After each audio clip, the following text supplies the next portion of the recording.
3 table spoon പഞ്ചസാരയും 1.5 table spoon വെള്ളം കൂടി ചേർത്തിട്ടാണ് പഞ്ചസാര കാരമലൈസ് ചെയ്യാൻ വേണ്ടിയിട്ട് പോകുന്നത്. ഇതിലേക്ക് 1.5 ടേബിൾ സ്പൂൺ വെള്ളം, സാധാരണ വെള്ളം. പഞ്ചസാര ഞാനിവിടെ ചെറിയ തരിയുള്ള പഞ്ചസാരയായിട്ട് എടുത്തേക്കുന്നത്. അപ്പോൾ നിങ്ങൾ വലിയ തരിയുള്ള പഞ്ചസാര എന്ന് വെച്ചിട്ടുണ്ടെങ്കിൽ ഒന്ന് പൊടിച്ചിട്ടെടുത്തോ.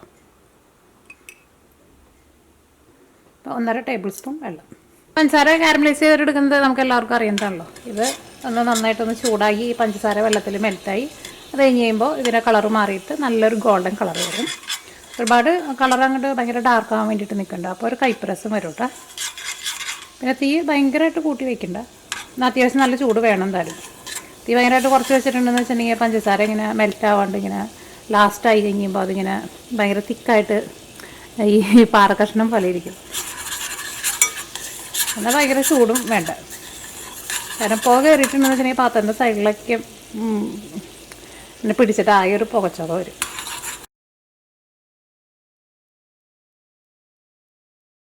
നോക്കിയേ ഇപ്പോൾ നമ്മുടെ പഞ്ചസാര കാരമലൈസ് ആയിട്ട് നോക്കിയേ നല്ലൊരു കളറായിട്ടുണ്ട്. ഇത്രയ്ക്ക് വന്നാൽ മതിയിട്ട്. ഇതിൽ കൂടുതൽ കളർ വന്നിട്ടുണ്ടെന്ന് വെച്ചിട്ടുണ്ടെങ്കിൽ കൈപ്പരസം വരും. അപ്പോൾ നമ്മുടെ പഞ്ചസാര കാരമലൈസ് ചെയ്ത് റെഡി ആയിട്ടുണ്ട്. ഇനി അത് ചൂടോട് കൂടിയിട്ട് തന്നെ നമ്മുടെ പുഡിങ് സെറ്റ് ചെയ്യാനുള്ള പാത്രത്തിലേക്ക് നമ്മൾ ഒഴിക്കാം. ഒഴിച്ച വഴി തന്നെ പാത്രത്തിൽ ഇങ്ങനെ ചിറ്റിക്കണം കേട്ടോ. അപ്പോൾ ഇനി ഇത് ഇവിടെ ഇരിക്കട്ടെ കേട്ടോ.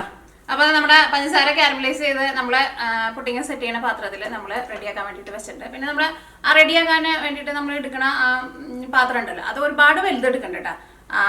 കാരണം ഒരുപാട് വലുതാന്ന് വെച്ചിട്ടുണ്ടെങ്കിൽ ചിലപ്പോൾ നമ്മൾ ഈ പഞ്ചസാര കാരമലൈസ് ചെയ്ത് ഒരുപാടൊന്നും ഉണ്ടാവില്ല, കുറച്ചല്ലേ ഉള്ളൂ. അപ്പോൾ അത് ഇപ്പം ഞാനെടുത്തിരുന്ന പാത്രത്തിൽ കറക്റ്റ് അതിൻ്റെ അടിയിൽ എല്ലായിടത്തും സെറ്റ് ആവാനുള്ളത് ഉണ്ടാവും. ഇനി കുറച്ചുകൂടി വലിയ പാത്രമൊക്കെയാണെന്ന് വെച്ചിട്ടുണ്ടെങ്കിൽ ചിലപ്പോൾ കുറച്ച് കുറവായിട്ട് വരും. അങ്ങനെ വരുന്നുണ്ടെന്ന് വെച്ചിട്ടുണ്ടെങ്കിൽ നിങ്ങൾ അതനുസരിച്ചിട്ട് പഞ്ചസാര കാരമലൈസ് ചെയ്ത് കുറച്ചുകൂടി കൂട്ടിയിട്ട് റെഡിയാക്കിയിട്ട് എടുക്കാം.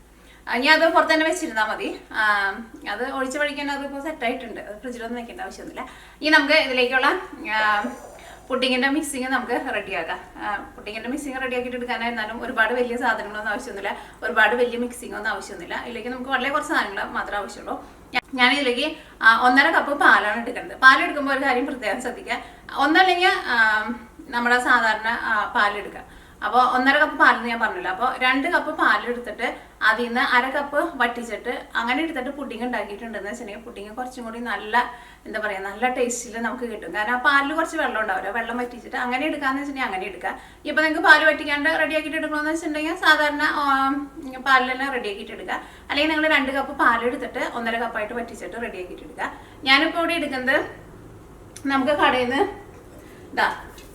ഇവാപറേറ്റഡ് മിൽക്ക് എന്ന് പറഞ്ഞിട്ട് നമുക്ക് കടയിൽ നിന്ന് വാങ്ങാൻ വേണ്ടിയിട്ട് കിട്ടും. ഈ പാലിലെ വെള്ളം വറ്റിച്ചിട്ട് എടുക്കണ പാലിനാണ് ഈ ഇവാപറേറ്റഡ് മിൽക്ക് എന്ന് പറയുന്നത്. ഇതും കണ്ടൻസ് മിൽക്കും തമ്മിൽ വ്യത്യാസമുണ്ട് കേട്ടോ. ഇതിന് മധുരമൊന്നും ഉണ്ടാവില്ല.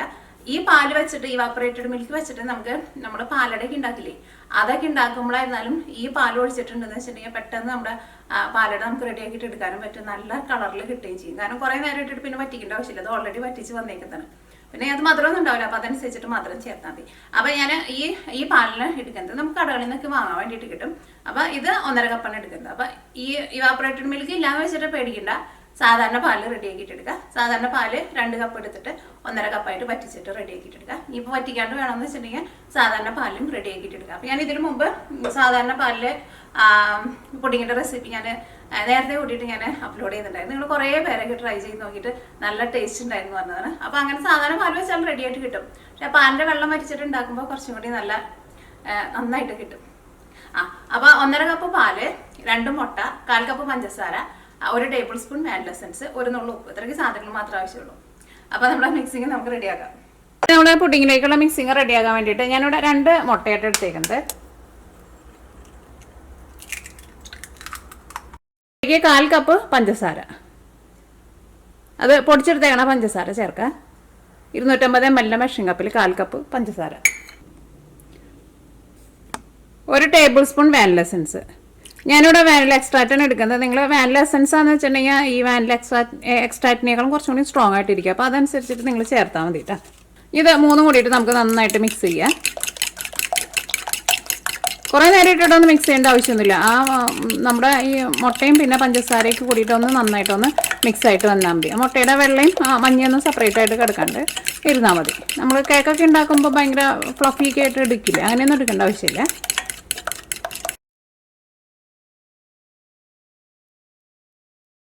അപ്പോൾ നമ്മുടെ മുട്ടയും പഞ്ചസാരയും കൂടിയിട്ട് നന്നായിട്ട് മിക്സ് ആയിട്ടുണ്ട്.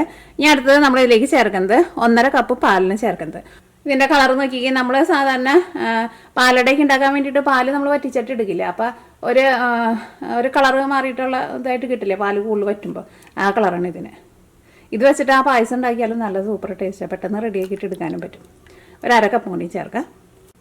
ഒരു 1/2 കപ്പ് കൂടി ചേർത്തിട്ട് ഒരു 1.5 കപ്പ് പാല്. അപ്പോൾ ഈ പാലും കൂടിയിട്ട് ഇതിനകത്ത് നന്നായിട്ടൊന്ന് മിക്സ് ചെയ്യാം. ഇതിലേക്ക് നമുക്ക് ഒരു നുള്ളു ഉപ്പും കൂടിയിട്ട് ചേർക്കണം. അപ്പോൾ ഈ ഇവാപ്പറേറ്റഡ് മിൽക്ക് ഇല്ലാന്ന് വെച്ചിട്ട് ഉണ്ടാക്കാണ്ടിരിക്കേണ്ട സാധാരണ പാലിലും റെഡിയാക്കിയിട്ട് എടുക്കാം. ഇതാകുമ്പോൾ കുറച്ചും കൂടി നല്ലൊരു തിക്കും പിന്നെ നല്ല ഒരു സോഫ്റ്റൊക്കെ ആയിട്ട് നമുക്ക് കിട്ടും.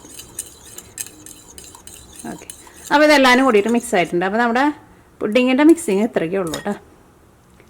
ഓക്കെ, ഇനി ഇത് നമുക്ക് അരിപ്പയിൽ അരിച്ചിട്ട് വേണം നമ്മൾ പഞ്ചസാര കാരമലൈസ് ചെയ്തിട്ട് നമ്മൾ റെഡിയാക്കിയിട്ട് വെച്ചിട്ടില്ലേ അതിലേക്ക് ഒഴിക്കാൻ വേണ്ടിയിട്ട്. അപ്പോൾ നമ്മുടെ പുഡിങ് സെറ്റ് ചെയ്തേക്കണ പാത്രത്തിലേക്ക് നമ്മൾ ഒഴിക്കാം കേട്ടോ. അപ്പോൾ അരിപ്പയിൽ അരിച്ചിട്ട് ഒഴിക്കുക.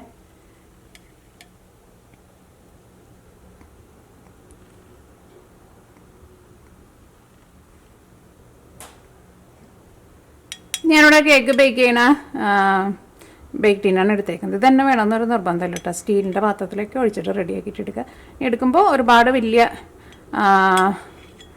പാത്രത്തിൽ ഒഴിക്കണ്ട. അപ്പോൾ ഇങ്ങനെ ഭയങ്കര തിന്നായിട്ടിരിക്കും.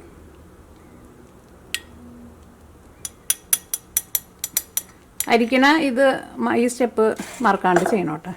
അപ്പോൾ നിങ്ങൾക്ക് വാനിലയുടെ ഫ്ലേവർ ഇഷ്ടമില്ല എന്ന് വെച്ചിട്ടുണ്ടെങ്കിൽ ഏലക്കായ പൊടിച്ചിട്ട് അത് വേണമെങ്കിൽ ചേർക്കാം. പിന്നെ നിങ്ങൾക്ക് വേറെ ഏതെങ്കിലും ഫ്ലേവറാണ് ഇഷ്ടമെന്ന് വെച്ചിട്ടുണ്ടെങ്കിൽ അതും ചേർക്കാം കേട്ടോ. ഇനി ഇതിനകത്ത് വേറൊരു കാര്യം കൂടിയിട്ട് ശ്രദ്ധിക്കണം. ഇതിനകത്ത് നോക്കി ചെറിയ ചെറിയ ഇങ്ങനെ ബബിൾസ് വന്നിട്ടുണ്ട്, അതൊന്ന് മാറ്റണം കേട്ടോ. ഇതേപോലെ ഒരു സ്പൂൺ എന്തെങ്കിലും വെച്ചിട്ട്, കാരണം ബബിൾസ് ഉണ്ടെന്ന് വെച്ചിട്ടുണ്ടെങ്കിൽ നമ്മുടെ പുഡിങ് ചിലപ്പോൾ റെഡി ആയിട്ട് വരുമ്പോഴേ അതിൻ്റെ ഉള്ളിൽ ഇതിൻ്റെ ഈ ചെറിയ ചെറിയ ഹോൾസ് വരും. പിന്നെ നമ്മൾ മുട്ടയ്ക്ക് നമ്മൾ കൂടുതൽ ചേർത്തിട്ട് പുഡിങ് ഉണ്ടാക്കിയാലും അതിൻ്റെ ഉള്ളിൽ ഇങ്ങനെ ശരിക്കുള്ള ടെക്സ്ചർ കിട്ടില്ല. ഈ പുഡിങ് നമ്മൾ ആവിയിൽ വേവിക്കാൻ വേണ്ടിയിട്ട് പോകണം. അപ്പോൾ ഇത് തുറന്ന് വെക്കണ്ട കേട്ടോ, എന്തെങ്കിലും വെച്ചിട്ടൊന്ന് മൂടി വയ്ക്കുക. അപ്പോൾ ഞാനിവിടെ അലുമിനിയം ഫോയിൽ വെച്ചിട്ടാണ് മൂടുന്നത്. അലുമിനിയം ഫോയിൽ തന്നെ വേണമെന്ന് നിർബന്ധമില്ല, എന്തെങ്കിലും ഒരു പാത്രത്തിൻ്റെ മൂടി വെച്ചിട്ട് മൂടിയാലും മതി. അതിൻ്റെ മുകളിലേക്ക് നമുക്കൊരു ചെറിയൊരു ഹോൾ ഇട്ടിടും. അപ്പോൾ ഈ നമ്മുടെ പുഡിങ് ആവിയിലാണ് വേവിക്കാൻ വേണ്ടിയിട്ട് പോകുന്നത്. അപ്പോൾ നമ്മൾ സ്റ്റീമറിൽ വെള്ളം ഒഴിച്ചിട്ടുണ്ട്. വെള്ളത്തിൽ ഇറക്കി വെച്ചിട്ട് റെഡിയാക്കണ്ട കേട്ടോ. അതിൽ നല്ലത് ഇതേപോലെ ഇങ്ങനെ നമ്മൾ ഇഡ്ഡലിക്ക് വേവിച്ചിട്ട് എടുക്കില്ല, ആവിയിൽ വേവിച്ചിട്ട് എടുക്കില്ല, അതാണ് കുറച്ചും കൂടി നല്ലത് കേട്ടോ. മറ്റെണ്ണം വയ്ക്കുമ്പോൾ ഈ സ്റ്റീം ചെയ്യുന്ന വെള്ളം കൂടുതൽ വന്നിട്ട് ഇതിൻ്റെ മുകളിലേക്ക് വീഴും. ഇങ്ങനെ ആവിയിൽ വെക്കുന്നതാണ് എപ്പോഴും നല്ലത്. അപ്പോൾ നമുക്ക് മൂടി വയ്ക്കാം. അപ്പോൾ ഈ പുഡിങ് നമുക്ക് സെറ്റായിട്ട് വരാൻ വേണ്ടിയിട്ട് ഒരു 17-18 ഒരു 20 മിനിറ്റ് വരെ ആണ് എടുക്കുക. അതിലും കൂടുതൽ സമയം ഇട്ടിട്ട് വേവിക്കരുത് കേട്ടോ. കാരണം കുറേ നേരം ഇട്ട് വേവിച്ചിട്ടുണ്ടെന്ന് വെച്ചിട്ടുണ്ടെങ്കിൽ ഈ മുട്ടയും പാലേക്ക് കൂടിയിട്ട് അങ്ങോട്ട് പിരിഞ്ഞ പോലെ വരും. അതേപോലെ തന്നെ ഇനിയിപ്പോൾ ഈ വെള്ളം നന്നായിട്ട് തിളച്ച് കഴിഞ്ഞ് കഴിയുമ്പോൾ പിന്നെ ഒരു മീഡിയം ഫ്ലെയിമിൽ വയ്ക്കുക. തീ ഭയങ്കരമായിട്ട് കൂട്ടി വയ്ക്കണ്ട. തീ ഭയങ്കരമായിട്ട് കൂട്ടി വെച്ചിട്ടുണ്ടെന്ന് വെച്ചാൽ ചിലപ്പോൾ നമ്മുടെ പുഡിങ് ഭയങ്കര ചൂട് വന്നു കഴിയുമ്പോൾ ഈ മുട്ടയും പാലേക്ക് കൂടിയിട്ട് ഭയങ്കരമായിട്ട് ഇങ്ങനെ പൊന്തി ഇങ്ങനെ ആകെ എന്താ പറയുക ഒരു ഷേപ്പ് ഒന്നും ഇല്ലാണ്ട് വരും. അപ്പോൾ വെള്ളം നന്നായിട്ട് തിളച്ച് കഴിഞ്ഞ് കഴിയുമ്പോൾ ഒരു മീഡിയം ഫ്ലെയിമിൽ വയ്ക്കുക. എന്നിട്ട് ഒരു 15 മിനിറ്റ് കഴിയുമ്പോൾ നിങ്ങളൊന്ന് തുറന്ന് നോക്കുക. എന്നിട്ട് ഒരു ടൂത്ത് പിക്ക് എന്തെങ്കിലും വെച്ചിട്ടൊന്ന് നമ്മൾ കേക്കൊക്കെ നോക്കില്ലേ റെഡി ആയിട്ടുണ്ടോന്ന് ഒന്ന് കുത്തി നോക്കുക. അപ്പോൾ അത് ക്ലീൻ ആയിട്ട് വന്നിട്ടുണ്ടെന്ന് വെച്ചിട്ടുണ്ടെങ്കിൽ നമ്മുടെ പുഡിങ് റെഡിയാവും. അപ്പോൾ അത് പ്രത്യേകം ശ്രദ്ധിക്കുക. കുറേ നേരം ഇട്ടിട്ട് വേവിക്കേണ്ട ആവശ്യമില്ല കേട്ടോ. അപ്പോൾ ഒരു 15 മിനിറ്റ് കഴിയുമ്പോൾ നമുക്കിങ്ങനെ നോക്കാം. അപ്പോൾ വെള്ളം നന്നായിട്ട് തിളച്ച് കഴിയുമ്പോൾ തീ പതുക്കെ ഒന്ന് കുറച്ച് വെക്കണം കേട്ടോ. അപ്പോൾ നമ്മുടെ പുഡിങ് നമ്മളിപ്പോൾ റെഡിയാക്കാൻ വേണ്ടിയിട്ട് വെച്ചിട്ട് ഒരു 17-18 മിനിറ്റ് ആയിട്ടുണ്ട്. ഇനി നമുക്കൊന്ന് തുറന്ന് നോക്കാം. എൻ്റെ ഇടയ്ക്ക് ഒരു പ്രാവശ്യം ഞാനൊരു 15 മിനിറ്റ് ആയപ്പോൾ ഒന്ന് തുറന്നു നോക്കിയിട്ടുണ്ടായിരുന്നു. അപ്പോൾ അത് കുറച്ചും കൂടി ഒന്ന് റെഡി ആവാനുണ്ടായിരുന്നു. ഞാൻ റെഡി ആയിട്ടുണ്ടോ എന്ന് അറിയാൻ വേണ്ടിയിട്ട് നമ്മൾ കേക്കൊക്കെ നമ്മൾ ചെക്ക് ചെയ്ത് നോക്കില്ലേ, ഒരു ടൂത്ത് പിക്ക് വെച്ചിട്ട് ജസ്റ്റ് ഒന്ന് കുത്തി നോക്കാം. അപ്പോൾ അത് ക്ലീൻ ആയിട്ട് വന്നിട്ടുണ്ടെന്ന് വെച്ചിട്ടുണ്ടെങ്കിൽ നമ്മുടെ പുഡിങ് റെഡി ആയിട്ടുണ്ട്. അല്ലെങ്കിൽ നമ്മളിങ്ങനെ കൈ കൊണ്ട് തൊട്ട് നോക്കുമ്പോഴായിരുന്നാലും നമുക്ക് അറിയാൻ വേണ്ടിയിട്ട് പറ്റും. നന്നായിട്ട് സെറ്റായിട്ട് വന്നിട്ട്. അപ്പോൾ ഇത് നമുക്ക് ചൂടാറാൻ വേണ്ടിയിട്ട് വെയിറ്റ് ചെയ്യാം. ഇതിൽ നിന്ന് എടുത്തിട്ട് നമുക്ക് പുറത്തേക്ക് വെക്കാം. എന്നിട്ട് ചൂടാറി കഴിഞ്ഞിട്ട് വേണം ഇത് നമുക്ക് വേറൊരു സെർവിങ് പ്ലേറ്റിലേക്ക് നമുക്ക് മാറ്റാൻ വേണ്ടിയിട്ട്. നമ്മുടെ പുഡിങ് ഇരുന്നിട്ട് നന്നായിട്ട് തണുത്തിട്ടുണ്ട്. ഈ സൈഡിൽ നിന്ന് ഇതേപോലെ പതുക്കെ ഒന്ന് വിടിയിച്ച് കൊടുത്തിട്ട് നന്നായിട്ട് തണുത്ത് കഴിഞ്ഞിട്ട് വേണം കേട്ടോ ഇത് മാറ്റാൻ വേണ്ടിയിട്ട്. തണുക്കണ വരെ ഫ്രിഡ്ജിൽ വെക്കേണ്ട. അത് കഴിഞ്ഞിട്ട് ഇത് നമ്മളിപ്പോൾ ഡിമോൾഡ് ചെയ്ത് കഴിഞ്ഞിട്ട് പിന്നെ നമ്മളിത് ഫ്രിഡ്ജിലേക്ക് വെച്ചാൽ മതി തണുക്കാൻ വേണ്ടിയിട്ട്.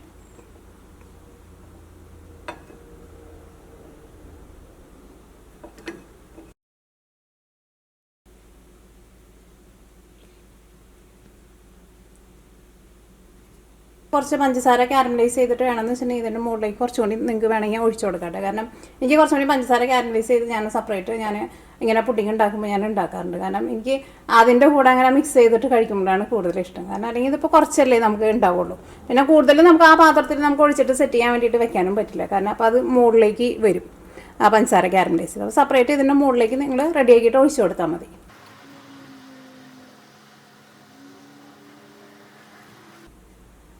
അപ്പോൾ നമ്മുടെ പുഡിങ്ങിൻ്റെ മുകളിൽ കാരമലൈസ് ചെയ്ത് ഞാൻ കുറച്ചും കൂടിയും ഒഴിച്ചിട്ടുണ്ടായിരുന്നു. ഇനി ഇത് നമുക്ക് സെറ്റ് ചെയ്യാൻ വേണ്ടിയിട്ട് നമുക്ക് ഫ്രിഡ്ജിൽ വെക്കാം. നന്നായിട്ട് തണുത്ത് കഴിഞ്ഞിട്ട് വേണം കേട്ടോ ഇത് കട്ട് ചെയ്യാൻ വേണ്ടിയിട്ട്. കാരണം പുഡിങ്ങൊക്കെ ആകുമ്പോൾ നന്നായിട്ട് തണുപ്പുണ്ടെങ്കിലല്ലേ കഴിക്കാൻ വേണ്ടിയിട്ട് നല്ല ടേസ്റ്റ് ഉണ്ടാവുക.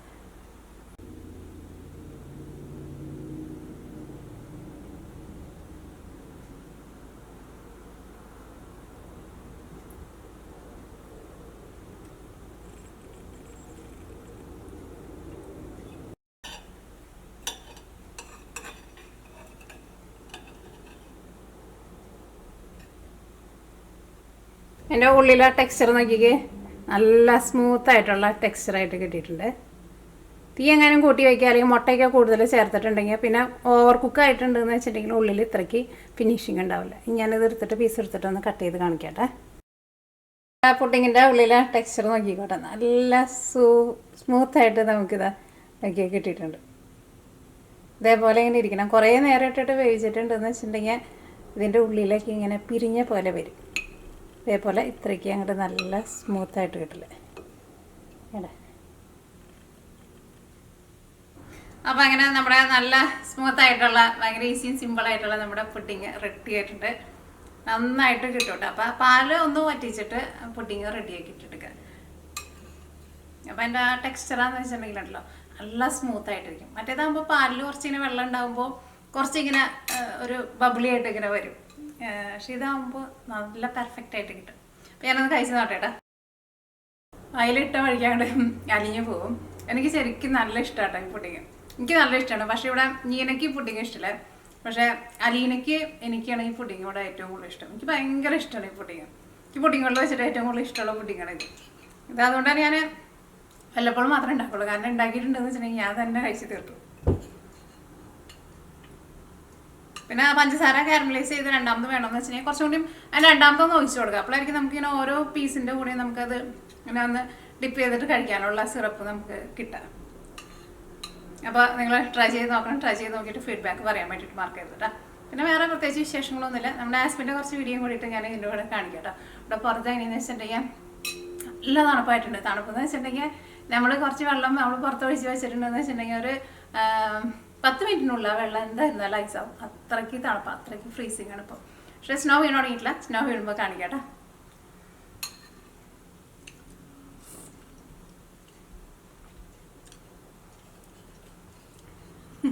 ഇത് കഴിച്ചിട്ടുണ്ടെങ്കിലുണ്ടല്ലോ പിന്നെ നമുക്ക് നിർത്താനും തോന്നില്ല.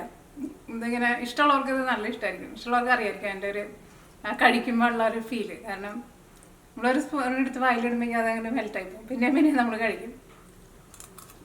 കാരണം ഇന്നലെ ഞാനും ഇതൊന്നും ട്രൈ ചെയ്ത് നോക്കിയിട്ടുണ്ടായിരുന്നു. എന്നിട്ട് അത് മുഴുവനും ഞാൻ തന്നെ കഴിച്ച് തീർത്തത്. അവിടെ ഒരു ചെറിയൊരു കുഞ്ഞൊരു പീസും കൂടിയിട്ട് ഇരിക്കുന്നുണ്ട്. ഓക്കെ, അപ്പോൾ നമുക്ക് നാളെ വേറൊരു പുതിയ റെസിപ്പി ആയിട്ട് വരാം.